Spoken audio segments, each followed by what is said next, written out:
அஸ்ஸலாமு அலைக்கும் வரஹ்மத்துல்லாஹி வபரகாத்துஹு. இஸ்லாமிய மார்க்கத்துல திருமணம் ரொம்ப எளிமையான முறையில தான் முடிக்கணும்னு இருக்கு. ரசூலா காலத்துல திருமணத்தை ரொம்ப எளிமையா தான் முடிச்சிருக்காங்க. பட் இப்ப இருக்க சிச்சுவேஷனுக்கு பார்த்தா திருமணம் எளிமையா தான் முடிக்கணும். ஆனா ரிலேட்டிவ்ஸ் கூப்பிடக்கூடாது, பக்கத்துல இருக்க அண்டை வீட்டுக்காரர்களை கூப்பிடக்கூடாது, எளிமையா முடிக்கணும், வீட்டோட முடிச்சுக்கணும்ன்றாங்க.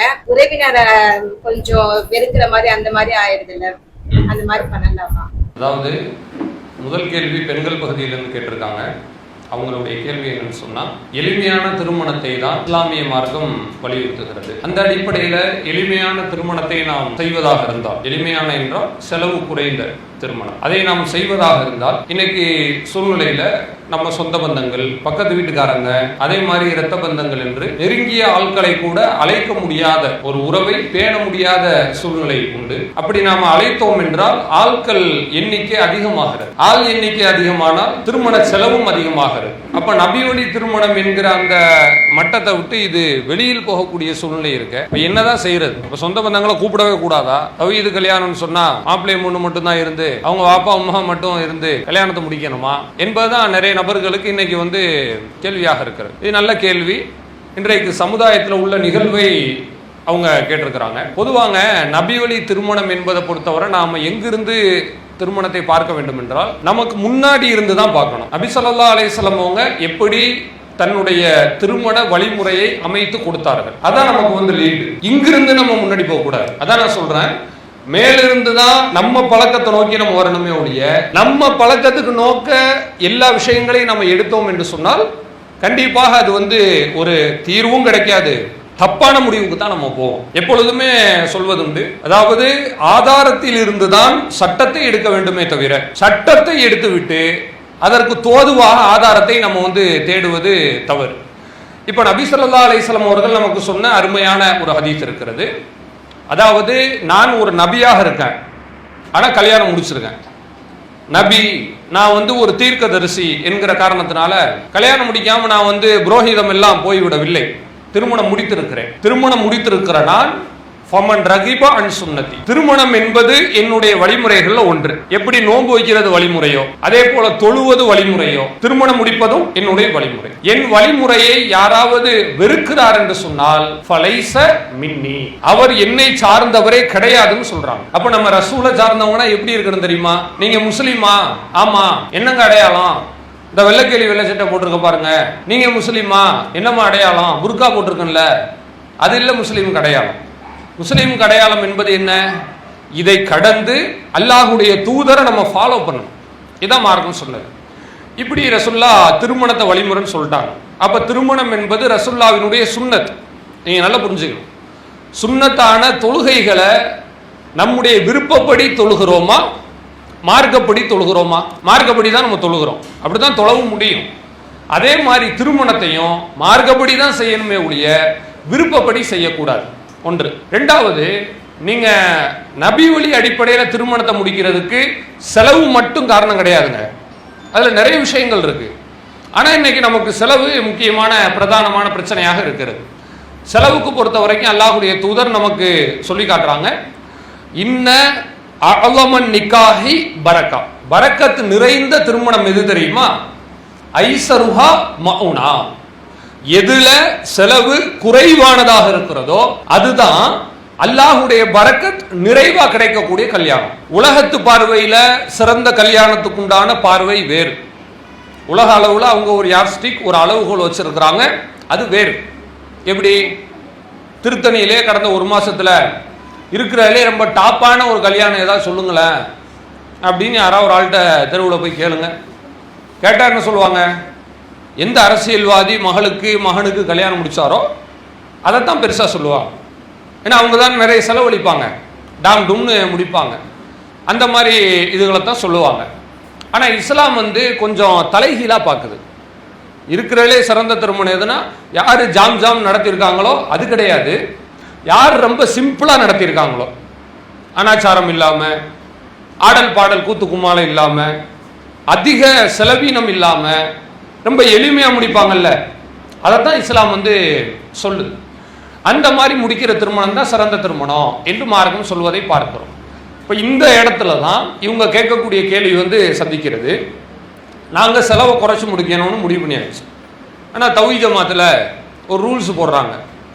நீங்கள் நபிவழி திருமணம், எளிமையான திருமணம்னு நாங்கள் உங்களுக்கு சர்டிஃபிகேட் கொடுக்கணும், தப்தர் கொடுக்கணும்னு சொன்னால் பேச்சாளரும் தாழியும் அங்கே வந்து பயான் செய்யணும்.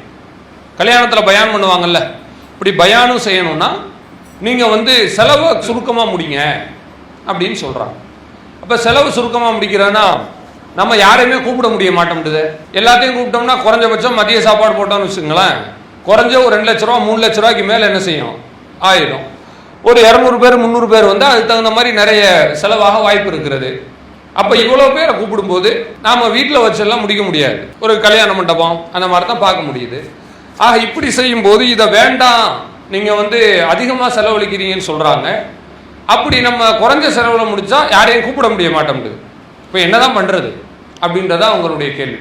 இது ஒரு நல்லது தான். நீ எப்போவுமே நல்லா புரிஞ்சுக்குங்க, ரசூலுல்லாஹ் சொன்ன 2 விஷயத்த நான் சொல்லிட்டேன். அதாவது திருமணம் என்னுடைய சுன்னத்துன்னு சொல்லிட்டாங்க. அந்த சுன்னத்துக்கு மெயினானது செலவு கம்மியாக இருக்கணும். கம்மியாக இருந்தால் தான் பரக்கத்து அதிகமாக இருக்கும். எந்த அளவுக்கு நம்ம பாரத்தை கூட்டிக்கிட்டே போகிறோமோ செலவை, பரக்கத்தை வந்து குறைஞ்சிக்கிட்டே வரும்.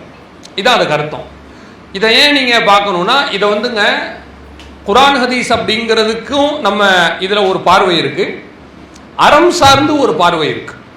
அறம் சார்ந்துன்னா நம்ம பாஷையில் சொல்கிறதா இருந்தால் மனசாட்சிக்கு பயந்து நடந்துக்கப்பா அப்படின்னு சொல்லுவாங்கல்ல, அதைத்தான் சொல்கிறேன். எந்த ஒரு பெண்ணுமே எந்த ஒரு ஆணுமே என்ன நினைக்கணும்னு சொன்னால், என்னால் அடுத்தவர்கள் சிரமப்படக்கூடாது. இது ஒரு முக்கியமான விஷயம். இது கல்யாணத்துக்குன்னு இல்லை, ஒரு சின்ன விஷயத்துக்கும் இந்த ஒரு மனநிலையில தான் நம்ம இருக்கணும். நம்மளுடைய பிரச்சனை நம்மளோட முடியணுமே ஒழிய நம்ம பிரச்சனையை தூக்கி அடுத்தவன் தலையில் என்ன செய்யக்கூடாது, சுமத்தக்கூடாது. அப்போ திருமண விவகாரத்தில் என்னிடத்தில் பொருளாதாரம் இருக்கிறது என்கிற காரணத்தினால் நான் ஒரு 10 லட்சம் ரூபாய் செலவழித்து முடித்து விட்டேன் என்று வைத்துக் கொள்ளுங்கள். 10 லட்ச ரூபா செலவழித்து ஓரளவுக்கு கிராண்டா முடிச்சிட்டேன். அதில் ஒரு 30 லட்ச ரூபா செலவழித்து முடிஞ்ச அளவுக்கு ரொம்ப ஆடம்பரமாக முடிச்சு காட்டியாச்சு. முடிச்சிட்டா அந்த ஆட்டம் பாட்டம் கொண்டாட்டம் வந்து நம்மோட முடியாது. நம்மளை கடந்து நம்ம பகுதியில், நம்ம குடும்பத்தில், நம்முடைய சுற்றுப்புறத்தில் யாரெல்லாம் திருமணம் முடிக்கிறாங்களோ அவங்க எல்லாரும் இப்படித்தான் முடிச்சு ஆகணும். அந்த நிர்பந்தத்தை நம்ம ஏற்படுத்துகிறோம் இல்லையா? நீங்கள் அப்படி செஞ்சீங்கன்னா உங்களை பார்த்துட்டு ஊரில் இருக்கவங்க என்னங்க செய்வாங்க? அப்படி தானே இருக்குது நடப்பு. இப்போ நான் இருக்கேன், எங்கள் வீட்டில் ஒரு கல்யாணம் 50 லட்ச ரூபா செலவழித்து முடிச்சாச்சுன்னு வைங்க. முடிச்சா அதே ஊரில் அதே ஏரியாவில் மறுவாரம் இன்னொரு ஒரு கல்யாணம் செய்வாங்க. அப்படி செய்யும் பொழுது ஊரில் உள்ள மக்கள் எல்லாம் இந்த 2வது வாரம் கல்யாணம் நடத்துகிறாரு பாருங்களேன், அவர்கிட்ட அப்படியே கேட்குறாங்க. 2வது வாரம் நடத்துகிற ஆள் ரொம்ப சிம்பிளாக ரொம்ப சுருக்கமாக நடத்துகிறாப்புல. அப்படியே கேட்குறாங்க, போன வாரம் கல்யாணம் நடந்துச்சு பார்த்தியா இல்லையா? எப்படி நடத்துனாங்க? எவ்வளோ கார் நின்றுச்சு? எத்தனை மக்கள் வந்து போனாங்க? நீங்களும் தான் கல்யாணம் பண்ணுறீங்க. ஏதோ ஒரு 50 பேரை வச்சு 100 பேரை வச்சு ஒரு இது இல்லை, ஒரு வாழைமரம் இல்லை, ஒரு தோரணை இல்லை, ஒரு பாட்டு இல்லை, படம் இல்லை, இப்படியெல்லாம் கேட்குறாங்க. இப்போ மக்கள் என்ன நினச்சிட்டாங்கண்டா, இப்போ தனிப்பட்ட முறையில் செய்கிற காரியம் மாதிரி கல்யாணத்தை அவங்க வந்து நினைக்கிறதே கிடையாது. ஒருத்தர் வந்து வசதியாக இருக்காரு, வீடு நல்லா வசதியாக கட்டுறாங்க, இன்னொருத்தவங்க கொஞ்சம் நடுத்தரமாக கட்டுறாங்க, இன்னொருத்தர் வாடகை வீட்டில் இருக்கார், இப்படி வச்சுங்களேன். இதில் வந்து சமுதாயம் பெருசாக தலையிட மாட்டேங்குது. ஒரு சட்டை கைலி கொடுத்துறோம், நான் ஒரு 500 ரூபாய்க்கு ஒரு ஷர்ட் கொடுத்துறேன், இன்னொருத்தவங்க 1000 ரூபாய்க்கு கொடுத்துறாங்க, இன்னொரு பையன் 150 ரூபாய்க்கு எடுத்து கொடுத்துட்டு போகிறான். இதில் எல்லாம் யாரும் வந்து தலையிடுறது கிடையாது. கல்யாணம்னு வந்துருச்சுன்னு வைங்களேன், தலையீடு செய்கிறாங்க. அவன் முடிச்சான்ல நீயும் அதே மாதிரி முடின்னு கேட்குறாங்க. இப்போ இருக்கப்பட்டவங்க முடிப்பாங்க, இல்லாதவங்க எப்படி முடிக்க முடியும்? இல்லைங்க, பணம் இல்லைங்க, உண்மையிலே பணம் இல்லைங்க, இல்லாதால நீ 10 லட்ச ரூபா செலவழிச்சு தான் முடிக்கணும் அப்படின்னு அவங்க தலையில் தூக்கி அந்த வெயிட்டை வைக்கும்போது 10 லட்சம் கையிலே இல்லாமல் இதை செலவழிக்காமல் இருக்க முடியாமல் கடனுக்கு வாங்கி, வட்டி கடனுக்கு வாங்கி அந்த கடன் அடைக்க முடியாமல், நானே கண்ணுக்கு முன்னாடி பார்த்துருக்கேன், மகளுடைய திருமணத்துக்காக 15 லட்சம் ரூபாய் வட்டி கடன் வாங்கி அந்த கடனை அடைக்க முடியாமல் மனநோயாளியாக மாறி போனவங்களையெல்லாம் நம்ம பார்த்துருக்கோம். இவங்க என்ன பாவம் செஞ்சாங்க? கொலை பண்ணாங்களா, இல்லை கொள்ளையடிச்சாங்களா, இல்லை சொல்லுங்கள், யார் வீட்டு சொத்தையாக போய் திருடிட்டு வந்தாங்க? பொம்பளை பிள்ளையை பத்துட்டாங்க. இந்த பாவத்துக்கு சமுதாயம் இவ்வளோ பெரிய தண்டனை கொடுக்குற நீங்கள் பார்க்குறீங்க. அப்போ இதுல இருந்து விடுதலை என்னங்க? போலீஸ்காரன் வந்து எல்லா நேரமும் நம்ம துப்பாக்கி வச்சுக்கிட்டு நின்றுகிட்டா இருக்க முடியும்? பின்னாடி கிடையாது. இஸ்லாம் தான் நமக்கு ஒரு வடிகாலாக இருக்கிறது. அல்லாஹ்வுடைய தூதர் அழகா சொல்லிட்டாங்க, உங்களுக்கு செலவு குறைஞ்சதுதான் பரக்கத் அதிகம். இதுக்கு என்ன அர்த்தம்? செலவை போட்டுக்கிட்டு இழுத்துக்கிறாங்க, உங்களுக்கு நீங்களே போட்டு செலவை இழுத்து இருக்காலும் கஷ்டப்பட்டு இல்லாதவர்களையும் சிரமப்படுத்தாதீங்க அப்படின்னு சொல்றத நம்ம பார்க்கிறோம். அப்போ நம்ம என்ன செய்யணும்னு கேட்டா, நம்முடைய திருமணத்தை வந்து வீட்டில் நடக்கக்கூடிய திருமணத்தை எளிமையாக முடிக்க வேண்டும் என்பதை நீங்க மனசுல ஆழமா பதிய வச்சுக்கணும். நம்முடைய சூழ்நிலை இரண்டாவது. சரி, அப்படி எளிமையாக முடிக்கும் பொழுது நாம வந்து சொந்த பந்தங்களை கூப்பிட முடிய மாட்டோம்டுத அப்படின்னு கேட்கிறாங்க. அதுல ஒரு சின்ன திருத்தம் இருக்கிறது. தாராளமா நம்ம கூப்பிடலாம். நாம் என்ன சொல்ல வருகிறோம் என்றால், அதீதமாக விளம்பரம் செய்ய வேண்டாம். அதாவது இன்னைக்கு நீங்க எப்படி கல்யாணத்தை வச்சிருக்காங்கன்னு கேட்டீங்கன்னா, நம்ம சூழ்நிலையில ஒரே ஒரு பத்திரிக்கை, திருமண பத்திரிக்கை, இந்த ஒரு பத்திரிக்கை கொடுக்கறதுக்கு 500 கிலோமீட்டர் போயிட்டு வர ஆள்லாம் இருக்காங்க. பார்த்துருப்பீங்க. இப்போ நீங்க இங்க இருக்கீங்க, ராமநாதபுரத்தில் திருநெல்வேலியில சொந்தக்காரங்க இருக்காங்கன்னு சொன்னா, சொந்தக்காரங்கன்னு கூட சொல்ல முடியாது, என்னைக்கோ ஒரு நாளைக்கு பேசின ஆளா இருப்பார் அல்லது தெரிஞ்சவரா இருப்பார். அவருக்கு கொடுக்கறதுக்காக அங்கிருந்து அடிச்சு பிடிச்சி ஓடி அதுல ஒரு 2 நாளை வீணாக்கி இங்கிருந்து ஊருக்கு போயிட்டு வந்து அதுல உடம்பு சரியில்லாம போய் இப்படி ஒரு வாரம் படுக்கையில கிடந்த ஆட்கள்லாம் இருக்கிறாங்க.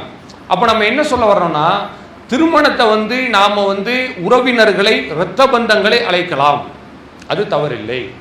அதுவும் தேவையான அளவிற்கு, சுருக்கமான அளவிற்கு, பரக்கத் நமக்கு வேண்டும் என்கிற அளவிற்கு. நல்லா புரிஞ்சுக்கணும். கம்மியா அழைக்கிறனால நம்மளை ஊர் உலகம் தூக்கி தலையில வச்சு கொண்டாட போவதும் இல்லை, அதிகமா அழைப்பதனால யாரும் நம்மை ஏச போவதும் இல்லை. குறைவாக அழைத்து செலவை குறைவாக அமைத்தோமே ஆனால் அல்லாஹ்வுடைய பரக்கத்தை பெகுதியாக நம்ம வந்து அடைந்து கொள்ளலாம் என்பதுதான். அப்ப நாம என்ன பார்க்க கூடாதுன்னு கேட்டா, சூழ்நிலையில் இருப்பதை நீங்கள் சற்று ஓரமாக ஒதுக்கி வையுங்க. செலவுகளை கணிசமா குறைங்க. தேவையற்ற செலவுகள் அதிகமாக இருக்கிறது. கல்யாணத்துல பாத்தீங்கன்னா சாப்பாட்டுக்கு எந்த அளவுக்கு செலவழிக்கிறாங்களோ அதை விட அனாவசிய செலவு இருக்கு பாருங்களேன், அதுதான் அதிகம். நான் பொது திருமணத்தை நான் சொல்றேன், தௌஹீத் திருமணத்தை இல்லை, பொதுவாக சொல்லுகிறேன். சாப்பாடு செலவு ஒரு 2 லட்சத்துலேருந்து 3 லட்சம் போயிருதுன்னு வச்சுக்கோங்க. கல்யாண செலவு மொத்தம் எவ்வளோ வருது? 15 லட்சம் 20 லட்சம். இதுல நகையை நீங்க கழிச்சுட்டு அதை ஒதுக்கிட்டு நீங்க பாத்தீங்கன்னாலே 5 லட்சத்திலிருந்து 7 லட்சம் எங்க போச்சுன்னு தெரியாது. வெட்டியான ஆடம்பரம் தான். அப்ப இந்த மாதிரி ஆடம்பரத்திற்கு நாம வந்து வழி கொடுக்காமல், தேவை எதுவோ அதுல எது முக்கியமான தேவையோ அதை மட்டும் சுருக்கி பார்த்தோம் என்று சொன்னால் கண்டிப்பா நம்ம என்ன செய்யலாம். சங்கடங்கள் வரத்தான் செய்யும், நான் இல்லை என்று சொல்லவில்லை. ஆனால் நம்முடைய இரத்த பந்தங்களை, சொந்த பந்தம் என்று போனால் அதனுடைய அளவு வந்து விசாலமாகிட்டே போகும். சில குடும்பங்கள்லாம் நீங்க பாத்தீங்கன்னா, கிராமத்துல மதுரை பக்கம்லாம் பாத்தீங்கன்னா ஒரு சின்ன கிராமங்க, மொத்தத்துக்கே அங்க வந்து ஒரு 100 குடும்பம் தான் இருக்கும். அதுல 50 குடும்பம் ஒரே ஒரு குடும்பம் தான், ஒரே வீடு தான், எதா இருந்தாலும் 50 பேர் சேர்ந்துக்குவாங்க. இந்த மாதிரி எல்லாம் இருக்கும். ஆக இப்படிப்பட்ட சூழ்நிலையில ரொம்ப பெரிய குடும்பங்கள்னு சொன்னா நீங்க அவர் இழுத்துக்கிட்டே போனோம்னு வச்சுக்கோங்களேன், கண்டிப்பா அது வந்து ஆட்களை அதிகப்படுத்தும். ஆட்களை அதிகப்படுத்தும் பொழுது என்ன சிக்கல் வருகிறது? தன்னை போலவே செலவும் அதிகரித்து விடுகிறது. அப்ப செலவுகள் அதிகரிக்கும் பொழுது நம்ம என்ன பார்க்கணும்னு சொன்னா, இரத்த பந்தங்களை அழைப்போம், நம்முடைய சொந்த பந்தங்களை அழைப்போம். தவிர்க்க முடியாத நம்முடைய உடனே பயணிக்கக்கூடியவர்கள், அவர்களை தாராளமா அழைப்போம். அழைத்து செலவை சுருக்கமா நம்ம வந்து செஞ்சுக்குவோம். இப்போ உதாரணத்துக்கு ஒரு ஊர் இருக்குங்க, அந்த ஊர்ல தௌஹீது கல்யாணம் யாருமே அப்படி பார்த்ததே கிடையாது. அப்படி வச்சுக்கோங்க, ஒரு கிராமம். அங்கு போய் தௌஹீது கல்யாணம்னு முதல்ல ஒருத்தர் வந்து செய்யறாரு. என்ன செய்யறாருண்டா, சாயந்தரம் அசருக்கு அப்புறம் இந்த மாதிரி எல்லாத்தையும் கூப்பிட்டு வச்சு இங்கு வந்து ஒரு திருமண பயான் ஒரு 1/4 மணி நேரம் பேசி, டீ பப்ஸ் வடை பேரிச்சம்பழம் இதுதான் வலிமா. சாப்பிட்டுட்டாங்க. சாப்பிட்டு வச்சு அது நபி வழி அடிப்படையில் முடிச்சாச்சு. அஸ்ஸலாமு அலைக்கும் போயிட்டு வாங்கன்னு சொல்றாங்க. சொல்லும் போது அப்போ ஒருத்தர் எஞ்சி கேட்குறாரு, சரி தம்பி, டீ பிஸ்கட் கொடுத்துட்டீங்க, சாப்பாடு எப்போ போடுவீங்க அப்படின்னு அவர் கேட்குறாரு. அவர் என்ன நினச்சிட்டாருன்னா, இது சும்மா ஸ்நாக்ஸ் மாதிரி கொடுக்குறாங்க போல, கீழே போனோடனே மஹாலில் சாப்பாடு ரெடி பண்ணியிருக்காங்க அப்படின்னு நினச்சிக்கிட்டு அவர் கேட்குறாரு. அப்போ மாப்பிள்ளை வீட்டிலேருந்து சொல்கிறாங்க, ஏங்க இதாங்க வலிமாவே, இதான் ஒன்றுமே இல்லை, அதுக்குள்ளே தீர்ந்துருச்சு அப்படின்றா. நபியுடைய திருமணம் என்பது செலவை குறைச்சி நடத்துறது மார்க்கத்தில் சிறந்தது என்று சொல்லப்பட்டுச்சு என்று எடுத்து சொன்ன உடனே ஓரளவுக்கு புரிஞ்சுக்கிட்டாங்க. இன்னைக்கு அல்லாஹுடைய அருளால அதே கிராமத்தில் இது மாதிரி ஏராளமான திருமணங்கள் நடப்பதை நீங்க பாக்குறீங்க. அப்ப நம்ம என்ன நினைக்க வேண்டாம் என்று சொன்னால், எவ்வளவு காரியங்கள் நம்ம வந்து மாத்திட்டோம். பேசிக்கா நம்ம ரசூலுல்லாஹ்வினுடைய வழியில போயிட்டா நல்லா புரிஞ்சுக்கங்க, கொஞ்சம் சிரமம் தான். ஏன்னா இன்னைக்கு சூழ்நிலை ரொம்ப நம்மளே வந்து சிக்கல்களை உருவாக்கி வச்சிருக்கோம். இந்த செலவு அதிகமா முடிக்கிறது மார்க்கமா காரணம்? ரசூலுல்லாஹ்வை நம்ம தலையில தூக்கி சுமத்தினாங்க இல்ல, சமுதாயம் அப்படி நடைமுறையில அவங்களுக்கு அவங்களே சிக்கலை இழுத்து வச்சிருக்கிறாங்க. அந்த சிக்கலுக்குள்ள நாமும் போய் விழுந்தோம் என்று சொன்னால் மற்றவர்களை போன்று நாமும் சிரமப்பட வேண்டிய சூழ்நிலை இருக்கு. அதை நீங்க புரிஞ்சுக்கணும். எனவே ஆட்களையும் குறைவா அழைச்சு தேவையான ஆட்களை அழைத்து செலவையும் நம்ம சுருக்கமாக முடித்து விட்டோம் என்று சொன்னால் அதுதான் நபி வழி திருமணம். சட்டப்படி பார்த்தா இந்த தௌஹீத் திருமணம் செய்யும் பொழுது பெண் வீட்டாருக்கு எந்த செலவுமே கிடையாது, மகன் வீட்டாருக்கு தான் செலவு. இப்போ எப்போ எப்படி மாறிடுச்சுன்னு கேட்டிங்கன்னா, சுன்னத்துல் ஜமாத்தில் உள்ள மக்களே, நான் உடச்சே பேசுவோமே, சுன்ன ஜமாத்தில் உள்ள மக்களே அவங்க அப்படியே கேட்குறாங்க, அவங்க மகளுக்கு கல்யாணம் முடிக்கணும்னு வச்சுக்கோங்க, சுன்ன ஜமாத்தா தான் இன்னைக்கு இருக்காங்க, அப்படியே மெதுவாக தௌஹீத் வட்டாரத்தில் வந்து கேட்குறாங்க, தம்பி என் பிள்ளைக்கு மாப்பிள்ளை பார்க்குறேன், நல்ல மாப்பிள்ளையாக இருந்தால் சொல்லுங்கள் தௌஹீதில் அப்படின்னு கேட்குறாங்க. ஏன் கேட்குறாங்க தெரியுமா? தௌஹீதுன்னு வந்துட்டா எதுவும் கேட்க மாட்டாங்கல்ல. சொல்கிற புரியுதா உங்களுக்கு? இன்னைக்கு தௌஹீது பிரச்சாரம் இருக்கிறதுனால தாங்க சுன்ன ஜமாத்தில் உள்ள மக்கள் வந்து குறைஞ்ச செலவில் கல்யாணம் முடிக்க முடியும். நபி வழி திருமணமும் அதுக்கு ஒரு காரணம் தான். இன்னைக்கு நபி வழி திருமணமும் சுருக்கி சுருக்கி கொண்டு வரனால தான் வெறும் 20 லட்சத்தில் கல்யாணம் முடிக்க முடியும். சுன்ன ஜமாத்தில் உள்ள திருமணத்தை நான் சொல்கிறேன். இங்கேயும் அந்த ஒரு கட்டுப்பாடு கடிவாளம் இல்லை. யார் வேணா எப்படி வேணா பண்ணிக்கோங்கப்பா, நாங்கள் வந்து பயான் பண்ணி உங்களுக்கு கடிதம் கொடுக்குறோம் அப்படின்னு நம்ம வந்து திறந்து விட்டார் போல வைத்து விட்டோம் என்று சொன்னால், சுன்னத்துல் ஜமாத்தில் உள்ள பெண்கள் குறைஞ்சபட்சம் அவங்க கல்யாணத்துக்கு 50 லட்ச ரூபா வேணும். நீ ஏழையா இருந்துக்க, யாரா வேணா இருந்துக்க, நீ 50 லட்ச ரூபா எடுத்து வைன்னு சொல்லுவாங்க ஜமாத்தில். 50 லட்சம் இல்லைன்னு வச்சுங்க, உன் பிள்ளைக்கு கல்யாணம் முடிக்க முடியாது அப்படின்னு துரத்தி விட்டுருவாங்க. இப்படித்தானே இருக்கு நிலவரம். அப்போ இவ்வளவு தூரம் நம்ம பிரச்சாரம் பண்ணி இவ்வளவு கல்யாணத்தை நம்ம வந்து சுருக்கி கொண்டு வந்து வைக்கும் பொழுது கடைசியில பார்த்தா 20 லட்சத்துக்கு குறையாம முடிக்க முடியலன்னு சொன்னா, இதை நம்ம வந்து கொஞ்சம் தளர்த்தணும்னு வச்சுக்கோங்க, சூழ்நிலை என்னாகும்? ரொம்ப மோசமா போயிடும். நம்ம சமுதாயத்தில் திருமணத்தை கண்டு பயப்படக்கூடிய அளவுக்கு எந்த சமுதாய மக்களும் பயப்பட மாட்டாங்க.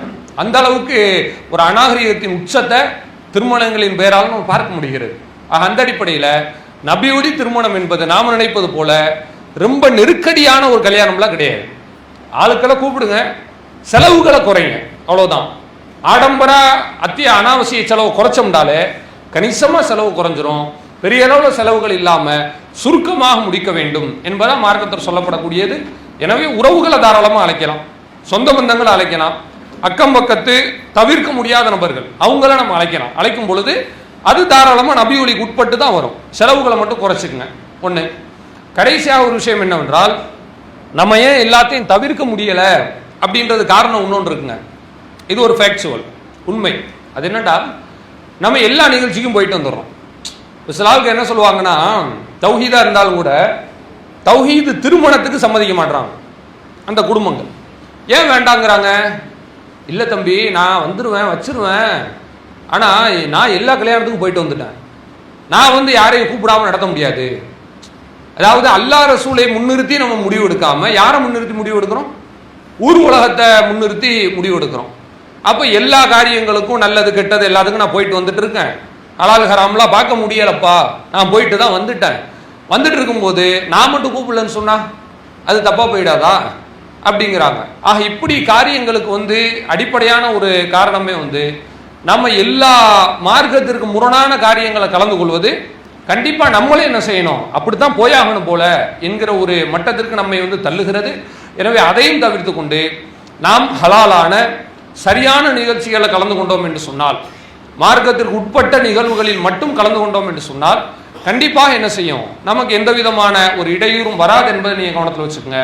எனவே நபியொலி திருமணம் என்பது ரொம்ப ஒன்றுமில்லாமல் முடிப்பதல்ல, செலவை சுருக்கமாக முடிப்பது, ஆடம்பரத்தை இல்லாமல் முடிப்பது, அனாச்சாரம் இல்லாமல் முடிப்பது. இந்த வாழை மரம், தோரணம், அதே மாதிரி இணை வைப்பான காரியங்கள், அனாச்சாரம், இது மாதிரியான காரியங்களை எல்லாம் விட்டுவிட்டு மார்க்க அடிப்படையில் முடிப்பது, இதுதான் நபியொலி திருமணம். இதுல உறவுகளை அழைக்கலாம், தவறு கிடையாது. ஆனால் அந்த நேரத்தில் செலவுகளை நம்ம என்ன செய்யணும், குறைவாக வைத்துக் கொள்ள வேண்டும். அல்லாஹ் அக்பர், அல்லாஹ் الله أكبر.